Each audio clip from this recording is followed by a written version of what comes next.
तो कहानी की शुरुआत होती है आर्कटिक ओशियन को दिखाते हुए, जहां जूलिया और ऑस्कर पानी में सोनार डिवाइस इंस्टॉल कर कुछ एक्सपेरिमेंट कर रहे थे कि तभी ऑस्कर के पास एक इमरजेंसी कॉल आता है जिसमें उसे तूफान के आने की चेतावनी दी जाती है और जितनी जल्दी हो सके यहाँ से निकलने के लिए कहा जाता है। इधर दूसरी तरफ हम एक रूसी सबमरीन को देखते हैं जो दूर से आने वाली हाई इंटेंसिटी नॉइज को डिटेक्ट कर रही थी कि तभी उन्हें समुद्र का लेवल धीरे धीरे ऊपर की तरफ उठता हुआ दिखाई देता है, जिसे देख टीम काफी हैरान रह जाती है। वहीं जूलिया के स्कैनर्स भी अब गलत रीडिंग बताने लगते हैं और कैंप के आसपास की बर्फ टूटना शुरू हो जाती है। ये देख ऑस्कर जूलिया के पास आकर उसे जल्दी से यहाँ से चलने के लिए कहता है क्योंकि उनके पास अब ज्यादा टाइम नहीं बचा था। लेकिन जूलिया जाने से पहले अपना एक्सपेरिमेंट पूरा करना चाहती थी। बिगड़ते मौसम को देख वो ऑस्कर की बात मानकर उसकी स्नोमोबाइल पर बैठ जाती है और दोनों यहाँ से निकलने लगते हैं, पर बर्फ का टूटना उनकी सोच से भी ज्यादा तेज था। इधर सबमरीन में अब टीम को पता चलता है कि जो आवाजें उन्हें सुनाई दे रही थीं,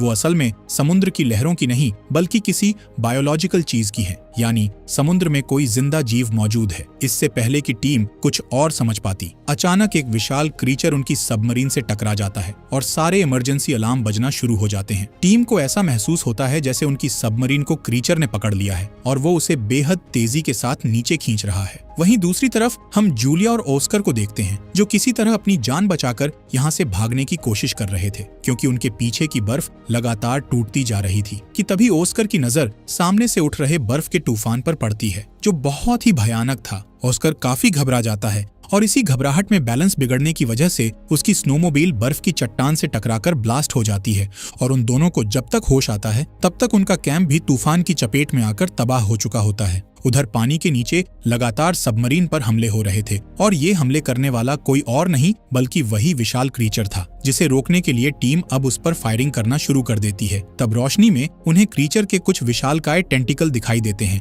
इससे पहले कि टीम उन टेंटिकल्स के बारे में कुछ और जान पाती, क्रीचर दोबारा सबमरीन पर हमला कर उसे तबाह कर देता है। लेकिन डूबने से ठीक पहले कैप्टन लास्ट मोमेंट पर टीम को इमरजेंसी सिग्नल छोड़ने का ऑर्डर देता है ताकि सिग्नल मिलने पर उनकी नौसेना उन्हें जल्द ही बचाने के लिए आ जाए। अगले दिन ही रशियन मरीन हेडक्वार्टर को वो सिग्नल मिल जाता है जिसके जरिए उन्हें अपनी सबमरीन के गायब होने के बारे में पता चलता है। ये खबर सुनते ही ऑफिसर्स के पैरों तले जमीन खिसक जाती है क्योंकि उस सबमरीन में बहुत ही पावरफुल हथियार थे। इसलिए अब ऑफिसर्स एक रेस्क्यू टीम को इन हथियारों को वापस लाने का ऑर्डर देते हैं और इस टीम का लीडर बनाते हैं विक्टर को, जो असल में गायब हुई सबमरीन के कैप्टन का भाई था। इसलिए जब विक्टर की माँ को पता चलता है कि वो हथियार को वापस लाने के लिए मिशन पर जा रहा है तो वो पहले तो काफी परेशान होती है, लेकिन फिर विक्टर को गुड लक के तौर पर उसके पिता की घड़ी देती है जो अब इस दुनिया में नहीं थे। विक्टर उस घड़ी को लेकर मिशन पर जाने के लिए घर से निकल जाता है जहाँ उसकी मुलाकात उसके पिता के पुराने दोस्त एडमिरल ओलाशांस्की से होती है जो थोड़े गुस्सैल व्यवहार के थे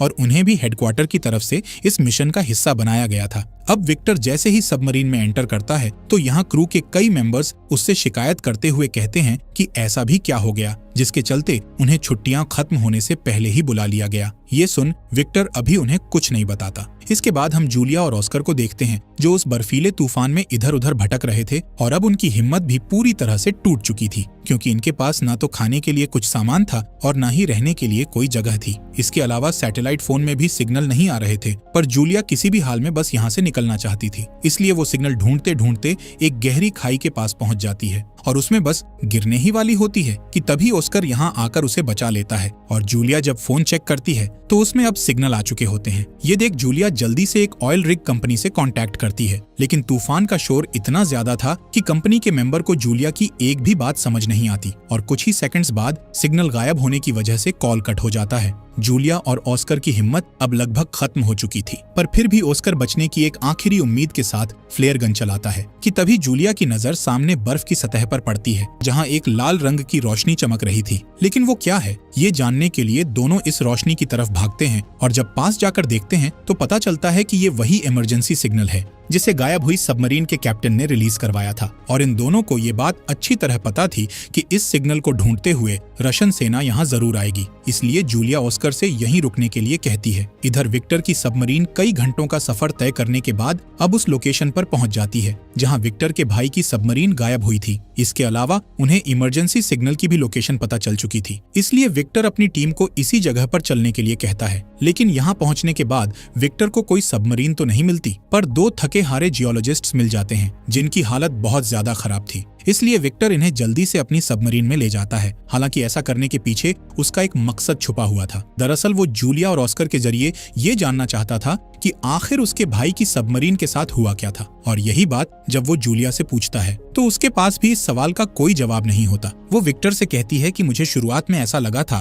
कि ये सब हमारे सोनार डिवाइस के विस्फोट की वजह से हुआ है, जिसके चलते समुद्री भूकंप ने दस्तक दी। लेकिन जब मैंने अपने इक्विपमेंट्स चेक किए तो उस दिन किसी भी डिवाइस ने भूकंप को रिकॉर्ड ही नहीं किया था। ये देख जूलिया को यकीन हो गया कि इतनी भयानक हलचल भूकंप पैदा नहीं कर सकता है, बल्कि ये काम किसी समुद्री क्रीचर का है। ये सुनते ही विक्टर को पिछले दिन हुई एक रहस्यमयी घटना याद आ जाती है। दरअसल जब ये लोग आर्कटिक सर्कल में दाखिल होने वाले थे, तभी इनके राडार ने एक अजीब सिग्नल पकड़ा, जो असल में व्हेल मछलियों का झुंड था। और ये झुंड बार बार उनकी सबमरीन से टकरा रहा था, जैसे जानबूझकर विक्टर को आगे बढ़ने से रोकना चाह रहा हो। पर एडमिरल ओलेशांस्की इन्हें दूर भगाने के लिए लो फ्रीक्वेंसी सिग्नल रिलीज करने का ऑर्डर देता है। हालांकि विक्टर ऐसा करने से मना करता है, क्योंकि इससे व्हेल मछलियों को नुकसान हो सकता था। पर एडमिरल ओलेशांस्की उसकी एक नहीं सुनता। लो फ्रीक्वेंसी के ऑन होते ही सभी मछलियां दूर भाग जाती हैं, लेकिन फिर दोबारा वापस आ जाती हैं। ये देख टीम मेंबर्स हैरान रह जाते हैं कि तभी उन्हें समुद्र की गहराई से एक और अजीब सिग्नल मिलता है और व्हेल मछलियां भी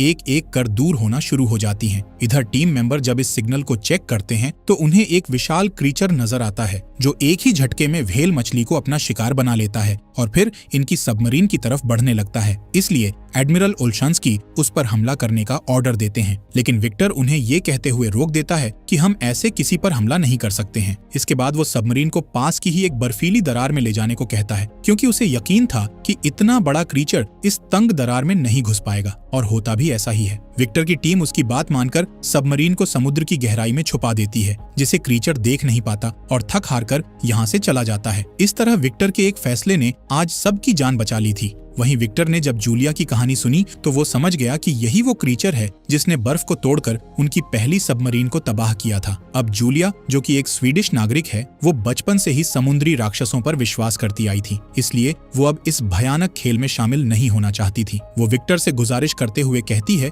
कि तुम मुझे और ऑस्कर को उसी ऑयल रिग कंपनी में छोड़ आओ जहां मैंने कांटेक्ट किया था, क्योंकि मुझे ऐसा लगता है कि ये क्रीचर वहां नहीं पहुंच पाएगा। जूलिया की बात सुनकर जब विक्टर कंपनी की लोकेशन चेक करता है तो पता चलता है कि वो यहाँ से ज्यादा दूर नहीं है, इसलिए वो इन दोनों को वहां छोड़ने के लिए निकल पड़ता है। लेकिन रास्ते में एक बार फिर टीम अपनी स्क्रीन पर उसी अजीब सिग्नल को नोटिस करती है, पर ये नहीं देख पाती कि वो क्रीचर अब मिट्टी के नीचे से धीरे धीरे उनकी तरफ बढ़ रहा है। जैसे ही ये लोग रिग कंपनी के करीब पहुंचकर वहां के इंचार्ज से कांटेक्ट करने ही वाले होते हैं, तभी समुद्र में हलचल होना शुरू हो जाती है। तेज लहरों के साथ पानी के अंदर से कई विशालकाय टेंटिकल्स बाहर निकलते हैं और मजबूत स्टील रिग कंपनी को पल भर में तबाह कर देते हैं। इधर विक्टर टेलीस्कोप के जरिए जब बाहर का नजारा देखता है तो उसे क्रीचर का असली रूप नजर आता है, जो कि असल में एक बहुत बड़ा ऑक्टोपस था। उसका चेहरा देखने के बाद टीम के सभी लोग हैरान रह जाते हैं, पर इससे पहले कि वो कुछ समझ पाते, कंपनी पूरी तरह समुद्र में समा जाती है। इसलिए अब विक्टर की टीम के पास यहाँ से भागने के अलावा कोई दूसरा रास्ता नहीं बचता, जबकि ऑक्टोपस रिग को बर्बाद करने के बाद उनकी सबमरीन की तरफ बढ़ता है।